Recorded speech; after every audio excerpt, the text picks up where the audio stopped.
vamos falar um pouquinho sobre os ensinamentos de Jesus, sobre a ótica da doutrina do Consolador Prometido, ditado pelos Espíritos a Kardec. É o capítulo 26, que fala: dar de graça que de graça recebestes. São colocações que Jesus fez aos seus apóstolos, a todos aqueles que o acompanhavam, indicando a maneira de proceder dentro do entendimento, dentro da proposta da doutrina que Jesus veio nos ensinar. Esse capítulo, ele fala primeiramente do dom de curar, das preces pagas, os vendilhões expulsos do templo e da mediunidade gratuita. Então, é um capítulo bem resumido, bem pequeno, de 2 folhas apenas, mas ele tem link, né, com várias obras da codificação, principalmente com o livro dos médiuns, né, que trata da comunicação, como aqui diz, né, mediunidade gratuita. Então, o Kardec analisa maravilhosamente bem esse capítulo e, baseado nas citações de Jesus, ele deixa bem claro qual era o entendimento de Jesus e qual deve ser o nosso posicionamento, né, diante da mediunidade, diante desse processo todo. Curai os enfermos, ressuscitai os mortos, limpai os leprosos, expeli os demônios, dai de graça o que de graça recebestes. Nessa pequena citação de Jesus, que está em Mateus capítulo 10, versículo 8, ele mostra realmente a finalidade, o objetivo que deveria direcionar a postura dos seus seguidores, a postura de todo aquele que caminhou junto com ele e aprendeu sobre a caridade, sobre a humildade, sobre o amor ao semelhante. Então, por exemplo, aqui ele fala: dá de graça o que de graça recebestes. Ora, o que eles receberam de graça? Foi o dom de curar, como aqui diz, o dom de expelir demônios, ou seja, os espíritos. Na verdade, para todos nós que aqui já nos encontramos, a palavra demônio é uma palavra muito dura, muito antiga, e pela ótica da doutrina espírita, do Consolador Prometido, ela nos mostra realmente que os demônios, os anjos, como se dizia na antiguidade, ou como dizem algumas religiões, nada mais são do que espíritos imperfeitos ou aqueles que já atingiram um elevado grau de perfeição. Assim como todos nós poderíamos ser um dia, ou até já fomos, né, no caso dos demônios. Sabemos que através da reencarnação, cada estágio que nós passamos, nós vamos nos melhorando. Então, ele nos deu um caminho, nos deu uma certa luz, aquela luz no fim do túnel que até então nós não encontrávamos explicação nas outras doutrinas. Como é que em uma única existência a gente poderia alcançar o mais alto grau de perfeição? A partir do momento que entendemos que recebemos infinitas oportunidades de crescimento, de refazer aquilo que ainda não aprendemos, é como uma escola, a escola da vida. É muito fácil a gente observar um estudante na escola, quando ele não atingiu o nível satisfatório de conhecimento, ele normalmente tem que repetir. Hoje a coisa está um pouquinho diferente aqui no Brasil, né? A história da progressão continuada. Mas sabemos que é assim. Você não aprendeu num ano, você volta e faz novamente. E a reencarnação nada mais é do que isso, onde temos a oportunidade de experienciar as mais diversas atividades nos campos, seja da medicina, da saúde, da economia e assim por diante, da política. Então, são infinitas possibilidades. Como é que a gente pode adquirir todo esse conhecimento, todo esse aprendizado em uma única encarnação? E aqueles que desencarnam cedo, precocemente? Uma justiça meio falha, né? E a partir do momento que os espíritos demonstraram a sua existência, começou basicamente a história do espiritualismo moderno, né, com as irmãs Fox, lá em Huddersfield, nos Estados Unidos, onde começando com as batidas. Foi uma forma rudimentar de comunicação. E isso foi em 1848. Já em 1858, ou 57, desculpa, Kardec já, 9 anos depois, né, a gente já conseguiu trazer para nós a comunicação através da psicografia. Era um processo rudimentar, começaram com as mesinhas, né, escrevendo, colocando um lápis e a mesa escrevia, até chegar um momento que eles perceberam que podia usar o braço da própria pessoa, assim como mais atualmente a gente vê os médios. O exemplo maior para nós é Chico Xavier, mas tem o Divaldo Franco e tantos outros aí que tiveram esse mesmo procedimento. E a partir do momento que a gente entende que os espíritos podem se comunicar, e ficou tudo isso demonstrado pela observação, Kardec era uma pessoa bastante positivista, né? Não era uma pessoa que acreditava nos fatos sem ter uma comprovação científica. Então ele fazia várias experimentações. É interessante que no livro dos médiuns nós temos um capítulo que fala de embustes e de charlatanismo. Então ele nessa obra ele coloca pelo menos 12 folhas analisando a questão do embuste, do charlatanismo, da enganação. E até ele descreve algumas técnicas que eram usadas para as pessoas, né, para os charlatões enganarem as pessoas de modo geral. Mas ele deixa bem claro, né, que uma observação bem atenta, as pessoas entenderiam que aquele fenômeno era falso. Então Kardec teve esse trabalho também, de trazer para nós, né, há quase 180 anos atrás, fazer esse levantamento, demonstrando que o médium em si não podia se nivelar, como até ele fala aqui dos videntes, né, no modo geral. E Jesus já dizia isso, né? O próprio Moisés, né, voltando um pouquinho mais atrás no tempo, muitos irmãos nossos aí de outras religiões até pregam que Moisés proibiu a comunicação com os mortos, então o que nós espíritas fazemos é errado.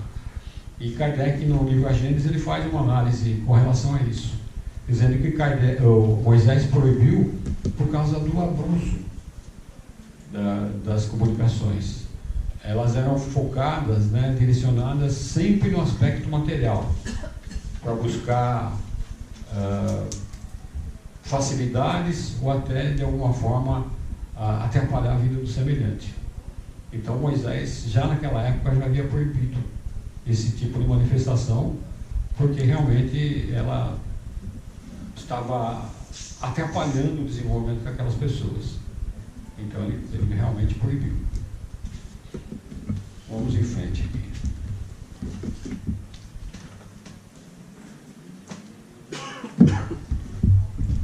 Preces pagas, né? Um trechinho pequeno que fala aqui. Nessa passagem, Kardec analisa que se nós somos intermediários entre o mundo físico e o mundo espiritual, o médium, né? A palavra médium, traduzida do latim, ela tem essa conotação de intermediário. Se nós somos intermediários de um espírito que nos auxilia no processo de cura, na realização de uma prece, na forma de escrever um livro, então ele questiona a questão de cobrar por isso. Como é que eu posso cobrar uma prece que eu vou fazer para uma pessoa, para uma família que acabou de perder um ente querido? Como é que nós podemos cobrar por isso? Cobramos pela quantidade de palavras? Quem tiver mais dinheiro, a gente fala mais. Quem tiver menos, a gente fala menos. Onde estaria a justiça? Eu estou colocando isso, é um pouco duro, mas Kardec coloca aqui no livro mesmo. Ele coloca exatamente isso. Então, pela multiplicidade de palavras. E outra coisa, quando a pessoa ora através de um pagamento, qual é a parte emocional dela nessa história?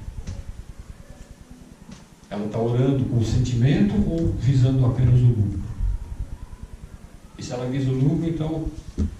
ou quando um delega para o outro e o outro delega para o terceiro, para o quarto.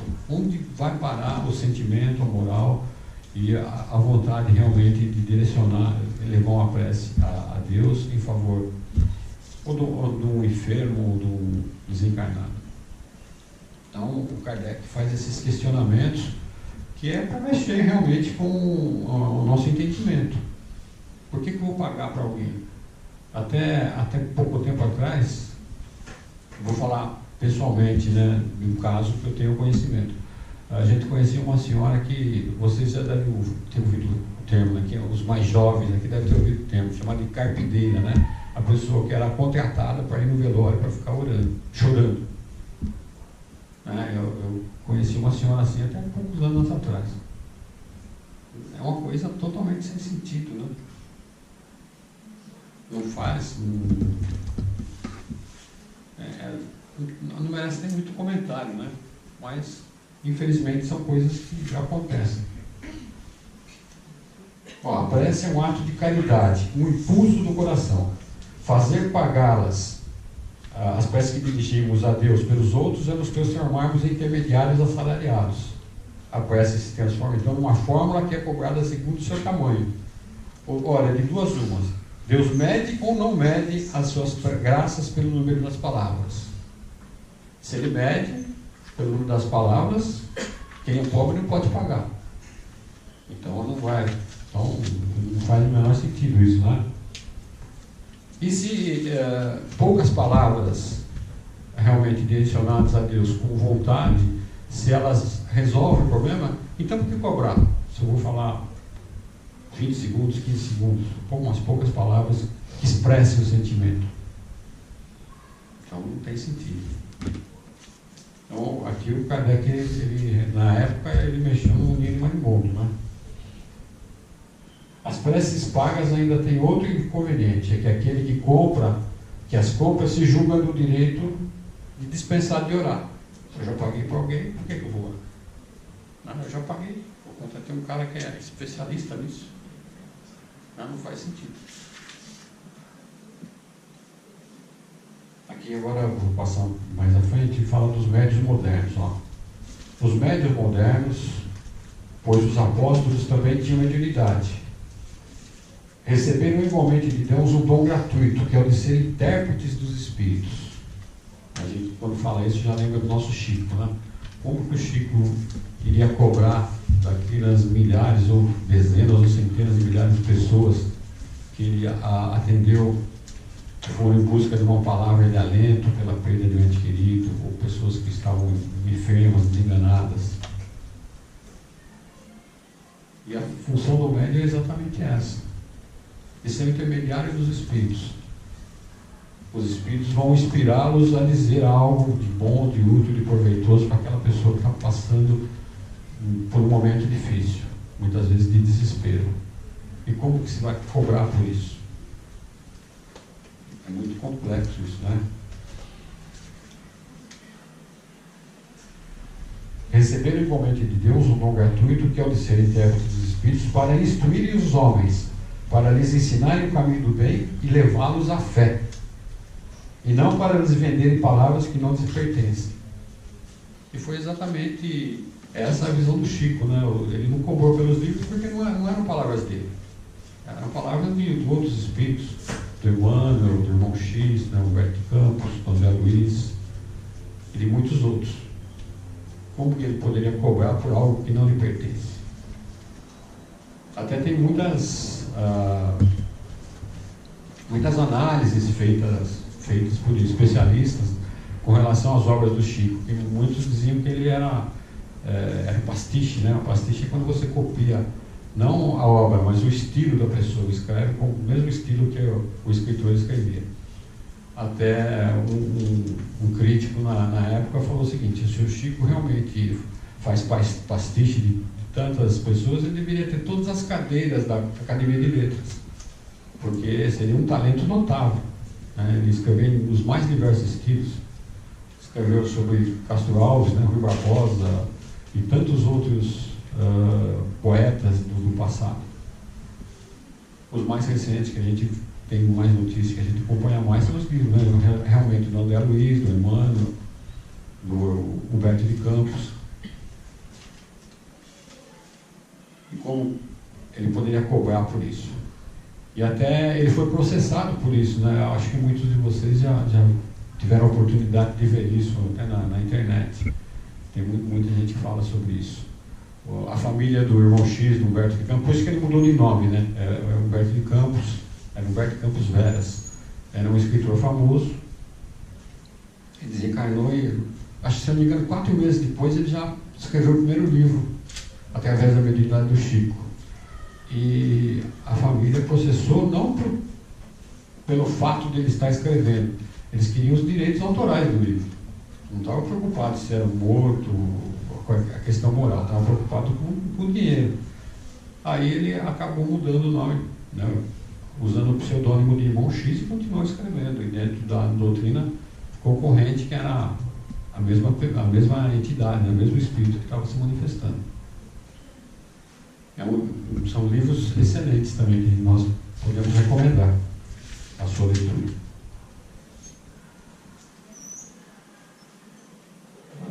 Para lhes ensinar o caminho do bem e levá-los à fé, e não para lhes venderem palavras que não lhes pertencem, pois que não se originam nas suas ideias, nem nas suas pesquisas, nem em qualquer outra espécie de seu trabalho pessoal. Deus deseja que a luz atinja a todos, e não que o mais pobre seja deserdado e possa dizer: não tenho fé porque não pude pagar. Não tive a consolação de receber o estímulo e o testemunho de afeição daqueles por quem choro, pois sou pobre. Eis porque a mediunidade não é um privilégio e se encontra por toda parte. Fazê-la pagar seria, portanto, desviá-la de sua finalidade. Aí a gente cairia no livro dos médiuns, naqueles comentários de Kardec, a respeito do espírito do médium que acaba utilizando a mediunidade em benefício próprio. E a partir do momento que ele não tem a assistência do espírito, ele vai procurar enganar de todas as formas, usando de todos os artifícios. É muito comum, porque a mediunidade, ela tem essa característica, ela pode ser fugidia. A pessoa pode tê-la em determinado momento, ela pode ser suspensa, né, por questões de saúde, por uma série de, até pelo mau uso, principalmente. E aí como é que fica? A pessoa vai tentar mentir, fingir. Acontecia isso com fenômenos também. Aqui a gente está falando mais da parte moral, mas na época de Kardec era muito com relação aos efeitos físicos, né? As pancadas, como eles chamam de raps, né? As pancadas, os sons que aconteciam. Tinha médium que fazia esse tipo de coisa, né? Eles cobravam por sessões. Até tem alguns filmes que demonstram isso ainda, né? Eu acho que em outros países ainda isso ocorre.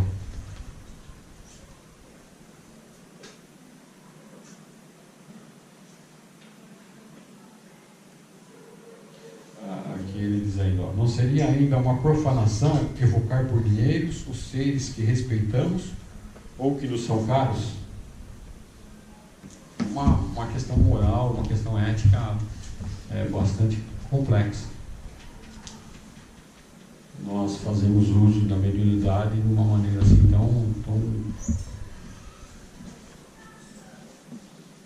tão simplória, né? Para não usar uma palavra mais grosseira, né? Então, o objetivo principal dessa mensagem de Jesus foi realmente para a posteridade, começando pelos seus discípulos, para que não cobrassem por aquilo que não era um talento deles. Até aqui diz exatamente isso também, né? A questão do talento. Se fosse uma coisa que fosse fruto do trabalho deles, do aprendizado, do esforço, como nas profissões de modo geral, então é ótimo, a pessoa tem o direito de cobrar. Mas de repente ele não fez nada por aquilo, para conquistar aquele. Não é uma arte, não é um talento, é algo que foi concedido por acréscimo de misericórdia, por empréstimo.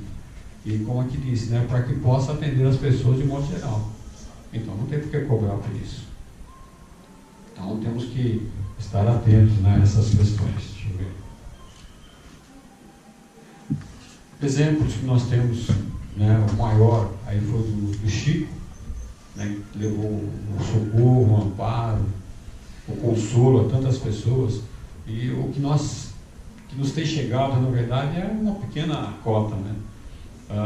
Normalmente pela mídia a gente vê mais aquela questão do Chico recebendo espírito, né? Levando alento às pessoas, aquelas famílias que lá se encontravam. Mas o trabalho do Chico foi muito maior, muito mais grandioso que tudo isso. Ele exemplificou a caridade e o amor de todas as formas. Quem tiver a oportunidade de ler os livros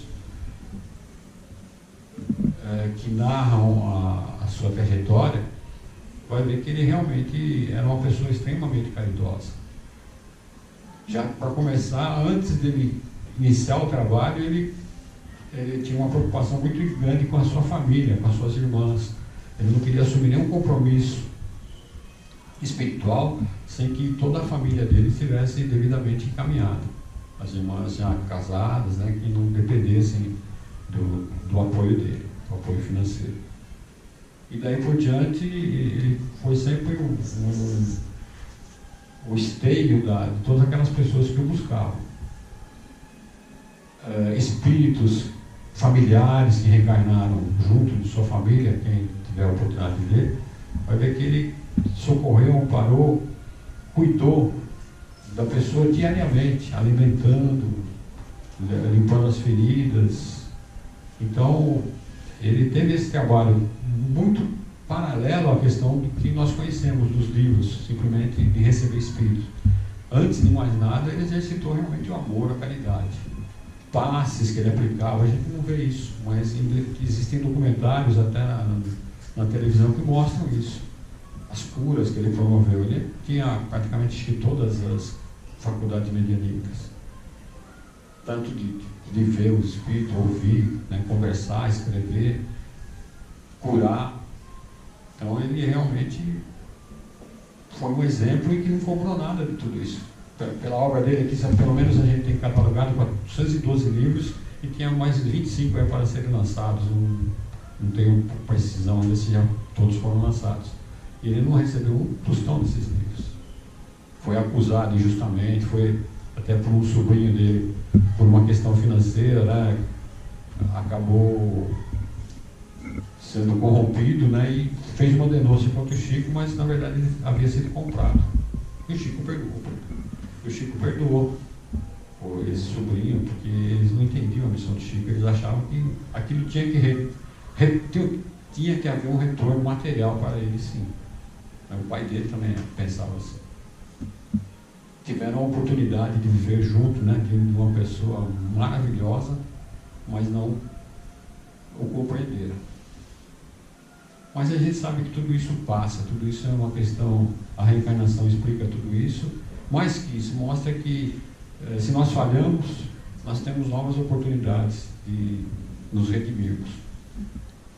Mas o capítulo tem esse nome, né? Dai-lhe graça, que de graça recebestes. Então, a gente está bastante atento. E principalmente aqui, eu chamo a atenção com relação às pessoas que aqui ele diz que quando nós vamos procurar um médium, se a gente quer receber comunicação, então a gente deve saber que tipo de espírito que ele realmente recebe e o resultado desse trabalho, né? Se é um resultado desinteressado. Até eu gostaria de fazer uma partezinha bem rápida ainda, que na internet hoje, né, a comunicação anda muito rápida, pelo WhatsApp, Messenger e assim por diante, Facebook, e nós vemos umas comunicações muito bonitas e de repente o cara põe lá o nome do espírito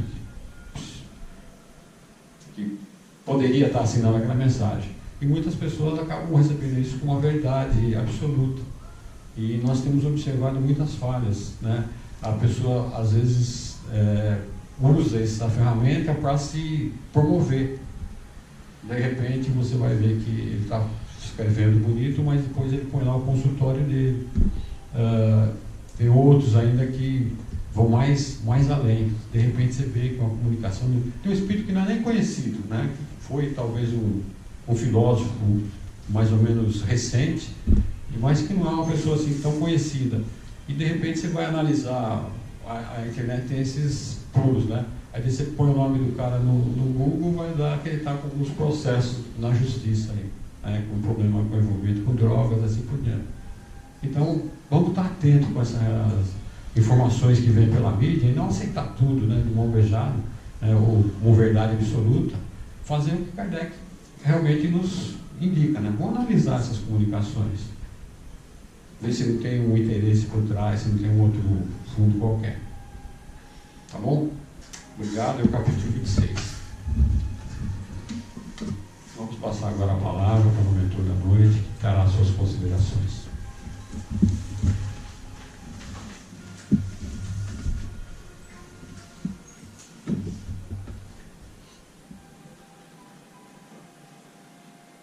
Boa noite, queridos irmãos. Que a paz do Mestre Jesus permaneça em todos os nossos corações. Dai de graça o que de graça recebestes. São palavras do querido Mestre, que com toda a sua capacidade de entender os nossos pensamentos, os nossos corações, as nossas atitudes,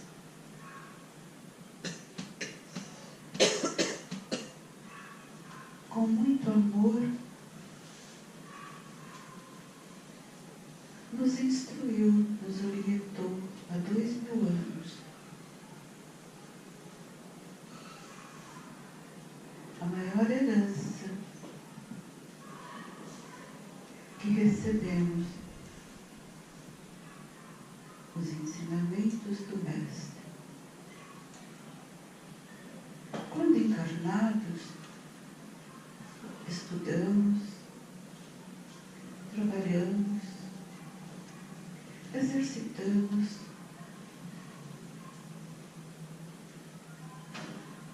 e a nossa mediunidade vai sendo desenvolvida com amor, entendimento, porque através dela podemos praticar a máxima da doutrina dos Espíritos. Fora da caridade não há salvação. E é com esse amor que trabalhamos para praticar a caridade. Quando desencarnamos, esse trabalho continua.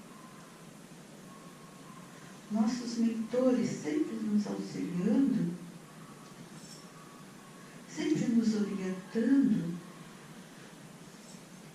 nos ajudam nesse intercâmbio. Plano espiritual com plano material. E muitos irmãos são beneficiados.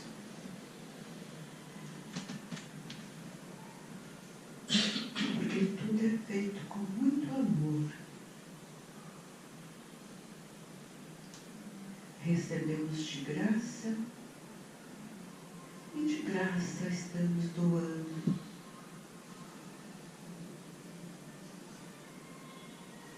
Quantas almas já foram tratadas num trabalho mediúnico, numa casa espírita? Quantos irmãos que chegaram buscando socorro, buscando auxílio, buscando entendimento, foram recebidos com muito amor, uma orientação responsável. Quantos se surpreenderam, imaginando que teriam que pagar por esse acolhimento de amor. Quantos irmãos aqui do plano espiritual que ainda não encontraram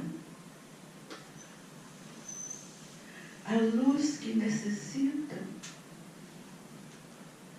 são trazidos à casa espírita para receberem amor, para se conscientizarem, muitos deles, que já não pertencem mais ao plano material.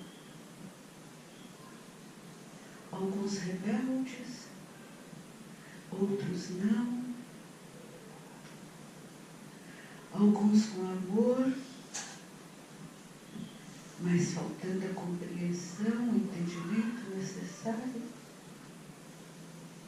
Todos recebem de graça.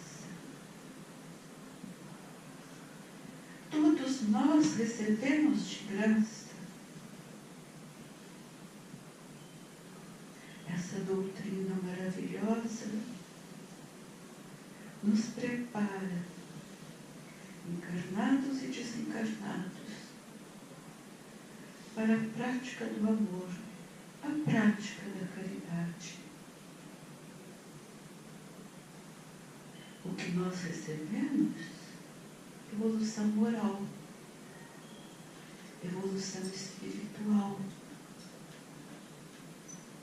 que nos aproximam cada vez mais do Pai de amor. É o que o Pai espera de todos nós. Essa evolução que nos leva até Ele. Estudamos, sim, mas só ganhamos com o que conseguimos aprender. Essa é a minha pequena mensagem nessa noite, queridos irmãos. Dar de graça o que de graça recebemos. E mais uma vez eu afirmo, recebemos amor, muito amor. E colaboramos com toda a humanidade para um mundo melhor. Esse é o amor que transporta montanhas. Muito obrigado a todos. E que Jesus continue a abençoar.